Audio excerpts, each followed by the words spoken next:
왜 그렇게 노력해도 삶은 나아지지 않는 걸까요? 당신의 인식이 진리와 반대로 가고 있기 때문입니다. 당신은 반드시 올바른 원칙 하나를 기억해야 합니다. 바로 상은 마음에서 비롯된다는 것입니다. 바쁜 삶 속에서 우리는 종종 외부의 문제를 해결하는 것을 중시하고 마음 수련은 가장 나중으로 미루곤 합니다. 하지만 놀랍게도 그것은 완전히 순서가 뒤바뀐 것입니다.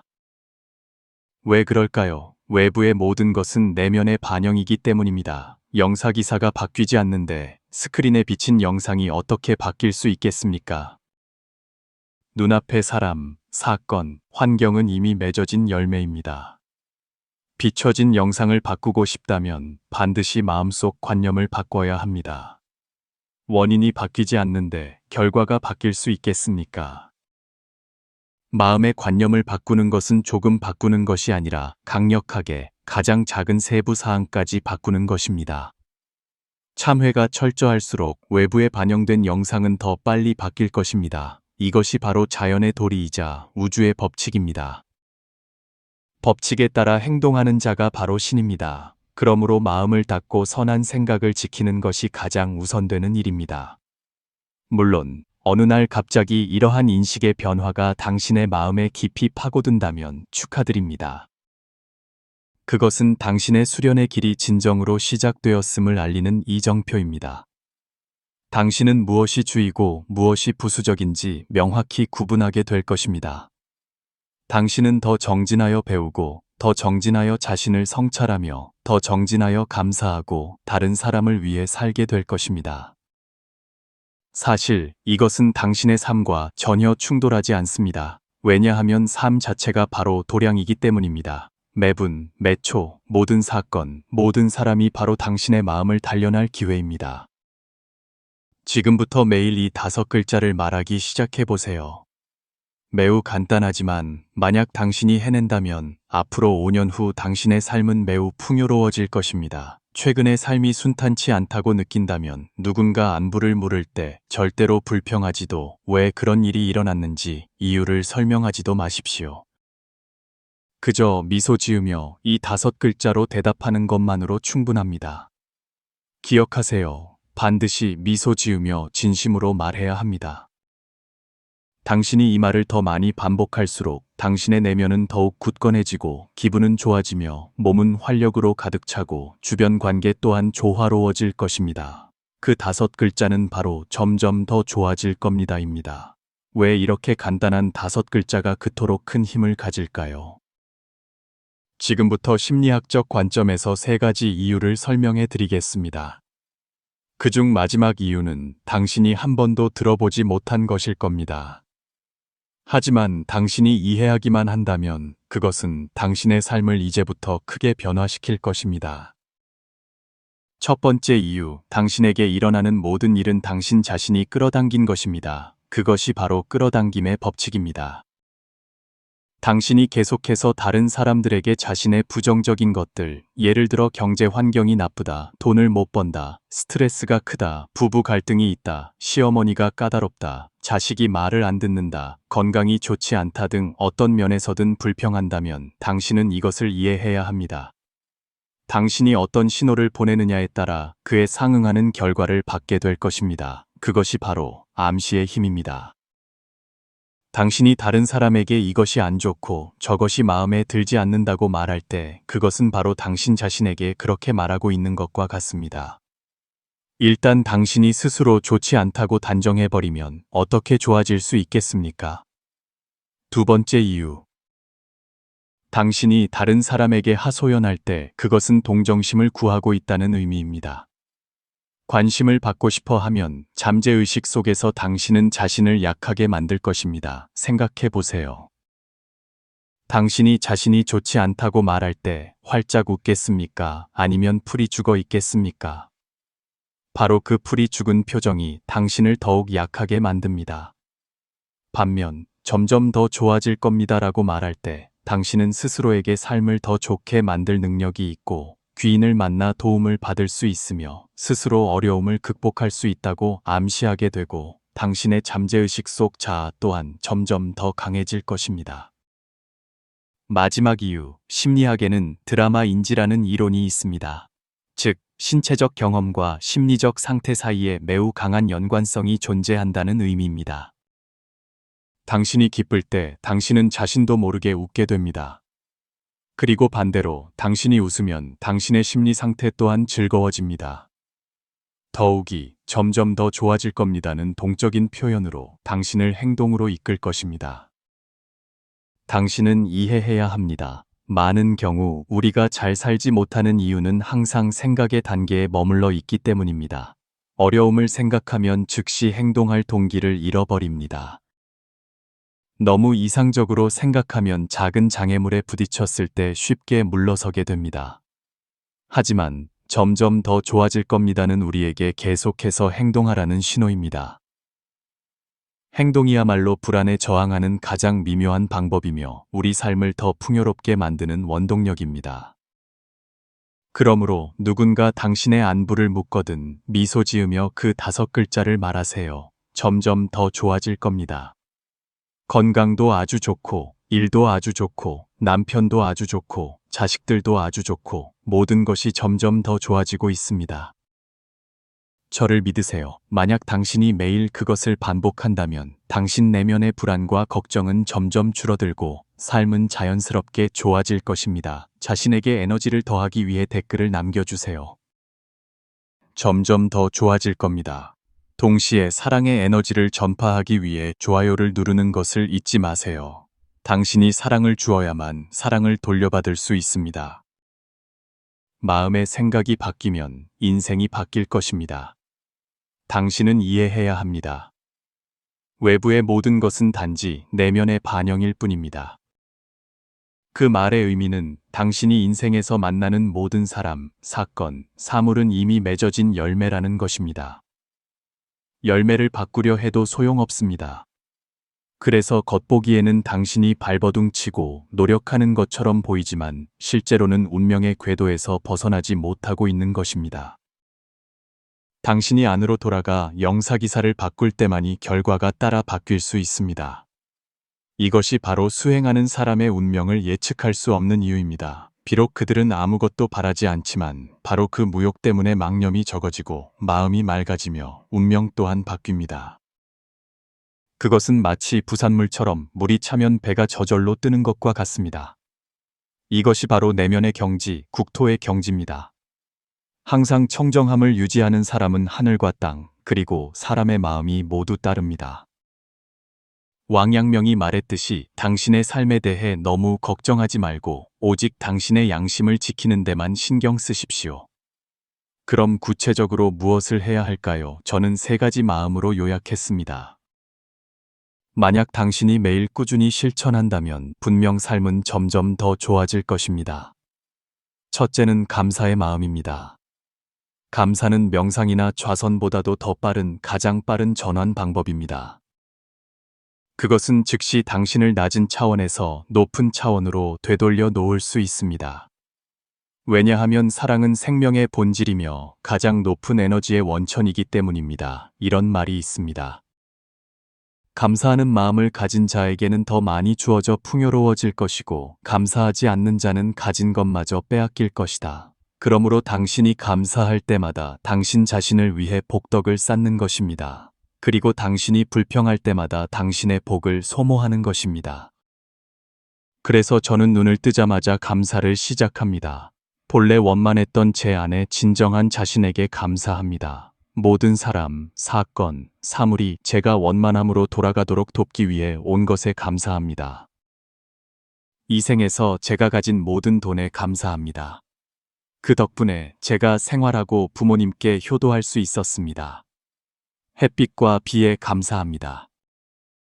입안의 쌀 한 톨 한 톨에 감사합니다. 전통의학, 운송업자, 판매상 등 모든 것에 감사합니다. 모든 것에 감사하세요. 그것이 당신이 생각의 전환을 연습하는 방법이며 좁은 자에서 진정한 본성으로 돌아가는 길입니다. 이것만 할 수 있다면 당신은 모든 불평, 고통, 걱정이 끼어들 틈이 없다는 것을 깨닫게 될 것입니다. 오직 만족감과 행복만이 남을 것입니다. 그렇게 당신은 높은 에너지 차원을 유지하게 될 것입니다. 둘째는 무념의 마음입니다. 밖에는 다른 사람이 없고 모든 것이 마음의 반영입니다. 마음만이 진짜이며 바로 당신 자신입니다. 그러므로 당신은 역할에서 벗어나 삶을 관찰하고 모든 그림자를 받아들이는 법을 배워야 합니다. 예를 들어 며칠 전 저는 큰 종기가 나서 매우 아팠습니다. 예전 같았으면 걱정하고 서운해하고 슬퍼했을 것입니다. 하지만 이제 저는 그저 받아들입니다. 생겼구나, 생겼네, 생긴 걸로 끝. 그것은 마치 한 편의 영화와 같습니다. 인연이 닿으면 병이 납니다. 병은 결과입니다. 즉, 그날 밤 당신이 야식을 먹고 에너지가 고갈되면 당신 자신을 소모하게 되는 것입니다. 그러니 더 이상 쓸데없이 생각할 것이 무엇이 있겠습니까? 사실 그것은 좋은 일입니다. 저는 그저 관찰자일 뿐입니다. 어떤 역할을 맡든 그 역할을 봅니다. 즐겁게 받아들입니다. 치료가 필요하면 치료합니다. 하지만 마음에 두지 않습니다. 삶이든 죽음이든 마찬가지입니다. 왜냐하면 산다는 것이 반드시 진짜 사는 것이 아니고 죽는다는 것도 반드시 진짜 죽는 것이 아니기 때문입니다. 육신은 단지 하나의 반영일 뿐입니다. 영혼이야말로 자신의 진정한 본체입니다. 생겨나지도 사라지지도 않는 것입니다.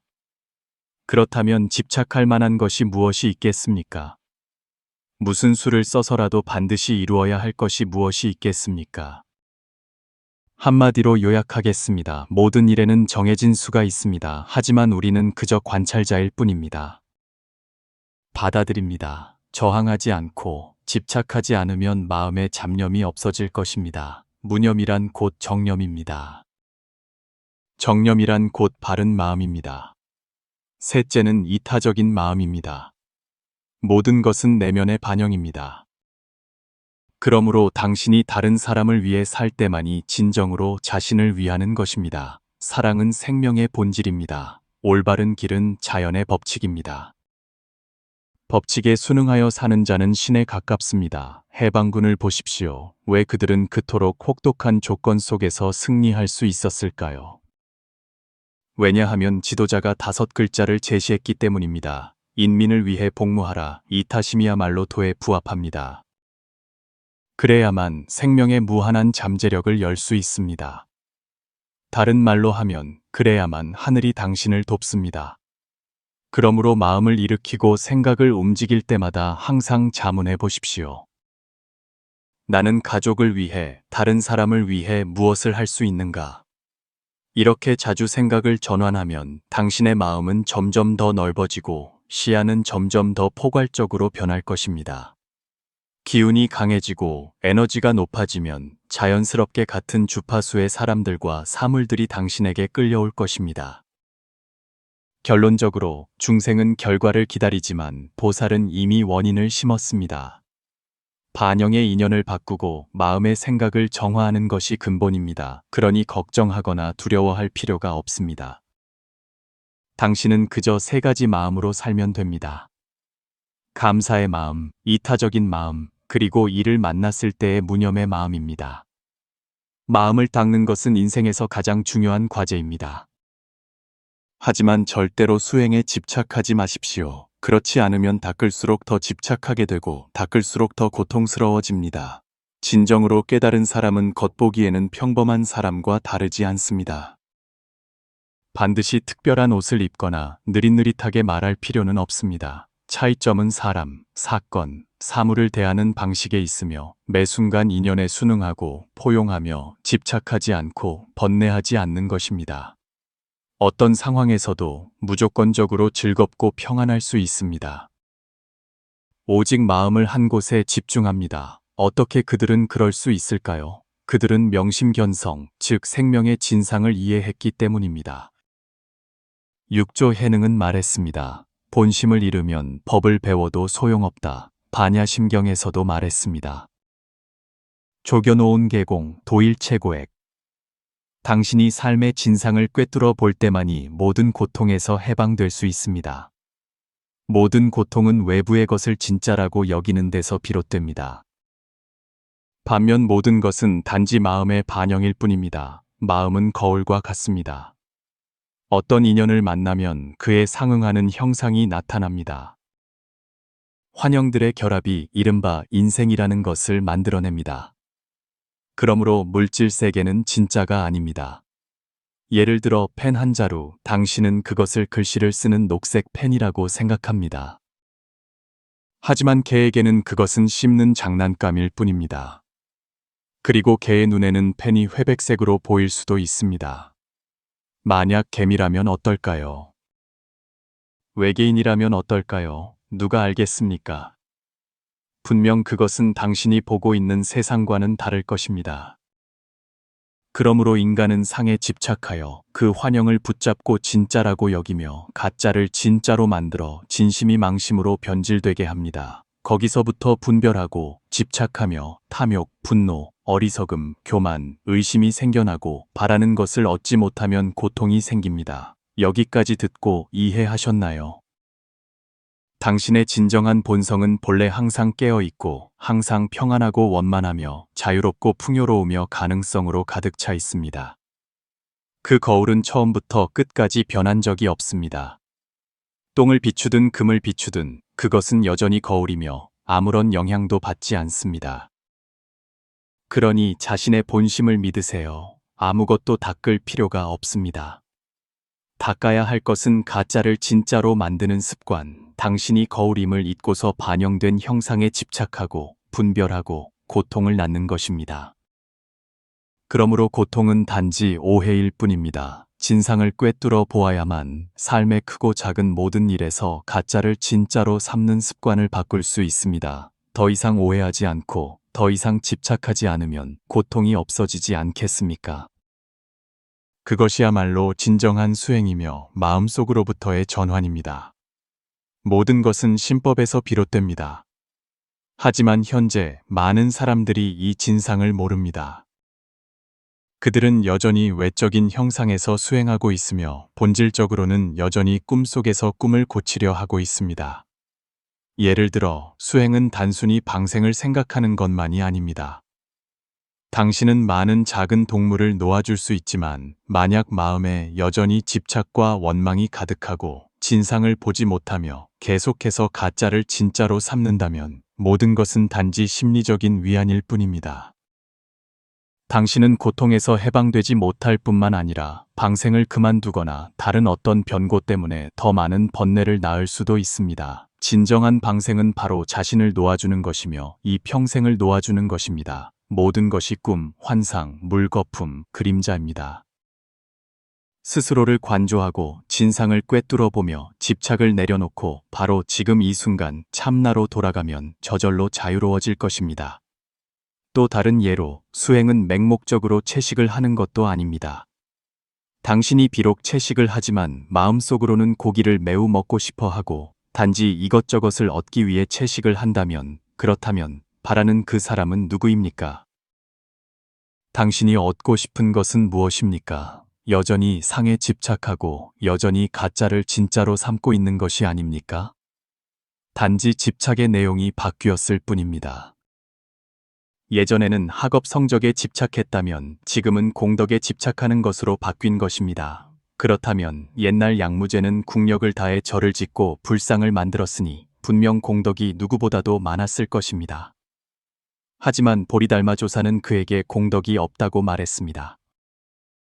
왜일까요? 그는 여전히 가짜를 진짜로 삼고 있었고 여전히 꿈속에 있었기 때문입니다. 기껏해야 복보가 있을 뿐이지만 좋은 꿈이든 악몽이든 여전히 꿈입니다.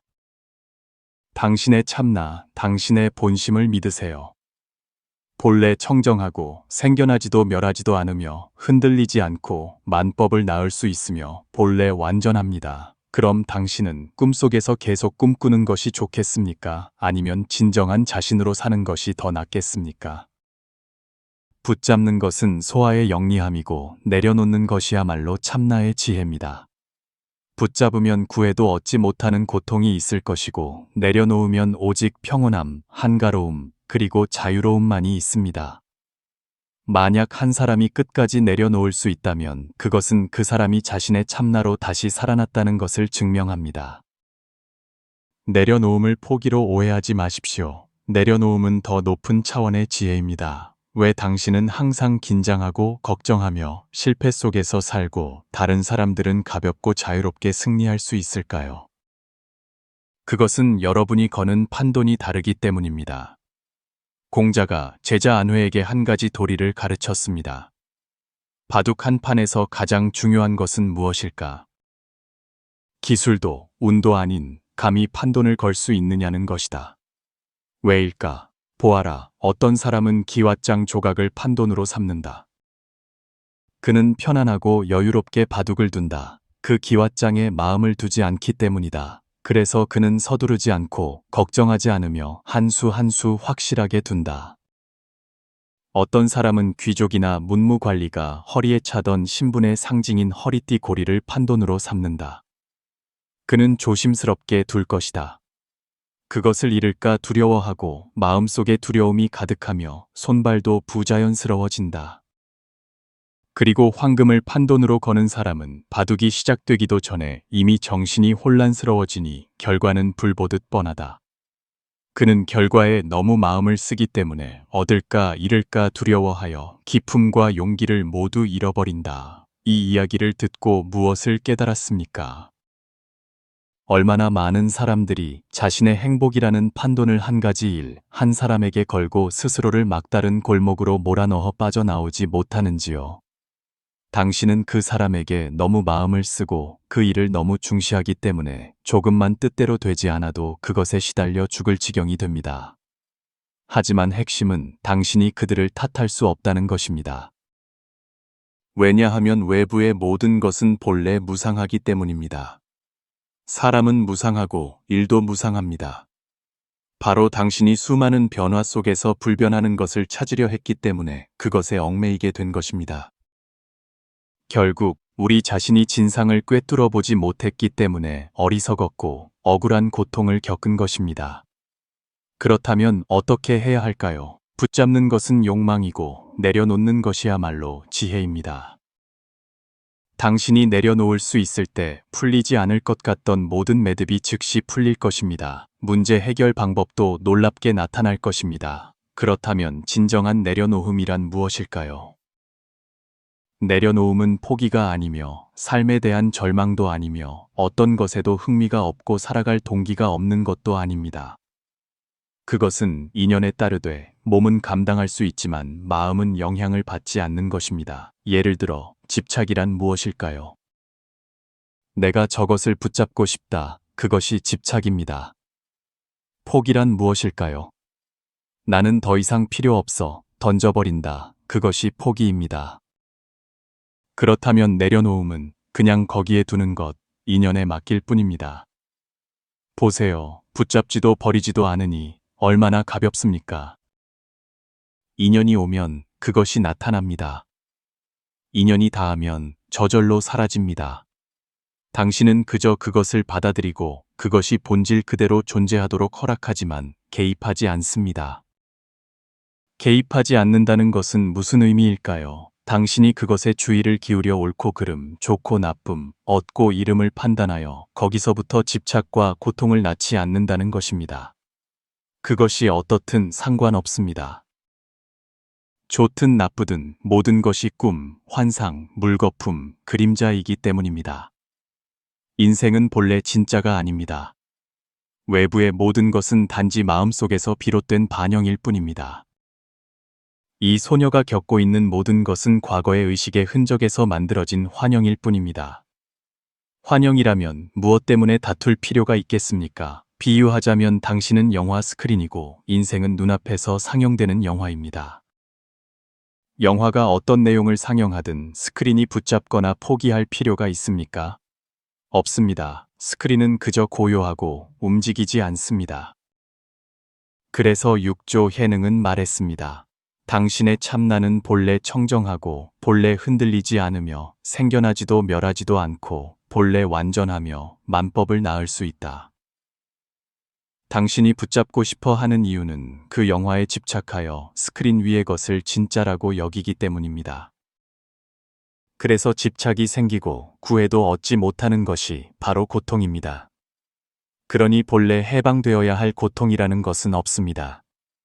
고통은 단지 가짜를 진짜로 여겨 생긴 오해일 뿐입니다. 그래서 부처님께서 처음 경을 설하실 때는 고, 집, 멸, 도에 대해 말씀하셨습니다. 하지만 나중에 근기가 큰 이들에게 말씀하실 때는 본래 고, 집, 멸, 도는 없다고 가르치셨습니다. 모든 것이 단지 오해일 뿐입니다. 당신이 삶의 진상을 명확히 볼 수 있을 때 더 이상 오해하지 않으면 고통도 자연히 사라집니다. 위에서는 있음에 집착하는 고통에 대해 말했습니다. 흥미로운 점은 많은 사람들이 다른 극단에 빠진다는 것입니다. 이 없음에 집착하는 것입니다. 나는 다 내려놓았다. 나는 세상사에 신경 끈다. 체념하는 것입니다. 사실 있음에 집착하든 없음에 집착하든 마찬가지입니다. 누가 집착하고 있습니까? 소합니다. 집착하는 나가 있고 집착의 대상이 있습니다. 주체와 객체가 있습니다. 즉, 당신은 여전히 미혹 속에 있으며 여전히 매달리고 있는 것입니다. 왜일까요? 본래 나라는 것은 없기 때문입니다. 소위 소아라는 것은 단지 하나의 관념일 뿐입니다. 환상의 연극 속 하나의 역할일 뿐입니다. 당신의 참나는 저 스크린입니다. 예를 들어 많은 사람들이 말합니다. 나는 이 관계를 내려놓는다. 그것이 나를 너무 고통스럽게 한다. 나는 더 이상 필요 없다. 당신은 그것을 내려놓음이라고 부릅니다. 하지만 사실은 단지 포기일 뿐입니다. 당신은 그 관계가 더 이상 필요 없지만 마음속으로는 여전히 다른 관계를 바랍니다. 감정에 대한 갈망은 변하지 않았습니다. 당신은 여전히 인생을 진짜라고 여기고 있습니다. 여전히 소아 속에서 살고 있습니다. 그러면 반드시 마음은 경계에 따라 흔들릴 것입니다. 또 다른 예로 어떤 사람은 돈 벌기가 너무 어려워 포기하거나 모든 동기를 잃고 체념합니다. 말하기를 어차피 모든 것이 꿈이요 물거품이다. 하지만 그것은 내려놓음이 아니라 너무 어려워서 자신감을 잃고 이 도리를 핑계 삼아 회피하는 것입니다. 진정으로 깨어있는 사람은 어렵다고 포기하지 않습니다. 또한 결과에 집착하지도 않습니다. 그들은 현실을 받아들이고 감히 마주하고 감당합니다. 인간으로 태어났으니 인연은 반드시 사람, 사건, 사물을 통해 형상이 있고 모양이 있는 것으로 접촉하고 상호작용하며 나타날 것입니다. 그렇다면 인연이 왔을 때 나는 가족을 부양하기 위해 돈을 벌어야 한다면 나는 일하러 갈 것입니다. 하지만 도중의 우여곡절과 어려움도 나를 흔들 수 없습니다. 왜일까요? 모든 것이 꿈이요 물거품이기 때문입니다. 당신의 참나는 본래 완전하며 무한한 가능성을 나타낼 수 있습니다. 그래서 당신은 더 이상 잃을 것을 두려워하지 않고 감정에 소모되지도 않으며 단지 평온한 마음을 유지하고 현재 할 수 있는 일을 굳건히 잘 해낼 뿐입니다. 결과에 대해서도 당신은 집착하지 않을 것입니다. 좋든 나쁘든 모두 받아들일 수 있습니다. 모든 것이 꿈이요 물거품이기 때문입니다. 그래서 당신은 가볍게 세상에 발을 들이지만 완전히 자신감 있고 가벼우면서도 끊임없이 노력합니다. 비록 당신이 아무것도 바라지 않지만 결과가 어찌 좋지 않을 수 있겠습니까? 설령 인연이 오고 합쳐져서 결과가 좋지 않더라도 당신은 그것에 영향을 받지 않을 것입니다. 어떤 일이 닥치든 나는 그것을 받아들이고 마주하고 처리하며 동시에 마음속으로는 항상 내려놓습니다. 그 사람은 예전과 같이 항상 평화롭고 낙관적이며 긍정적이고 자신감 있게 매일을 충실히 살아갑니다. 몸은 인연에 따라 일하고 마음은 기쁘지도 슬프지도 않습니다. 그것이야말로 진정한 내려놓음이라 부릅니다. 외부의 모든 것은 본래 당신의 참나와 아무런 관련이 없습니다. 인연 있는 분 끝까지 봐주셔서 감사합니다. 오늘 이 내용이 당신에게 도움이 되었다면 저를 응원하기 위해 좋아요를 한번 눌러주세요. 내려놓음이라는 두 글자를 남겨 당신이 집착을 내려놓고 미련을 내려놓을 준비가 되었다는 서원처럼 삼아주세요. 이제부터 오직 자신의 삶을 찬란하게 사는 데만 전념하세요. 지난 일은 돌아보지 않고 미래도 억지로 구하지 않습니다. 당신이 활짝 피어나면 시원한 바람은 저절로 찾아올 것입니다. 아직 채널을 구독하지 않으셨다면 오른쪽 구독 버튼을 눌러 저와 더 깊은 연결을 만들어가요. 기쁜 마음으로 지식을 나누고 선한 지혜를 널리 퍼뜨리는 공덕은 무량합니다.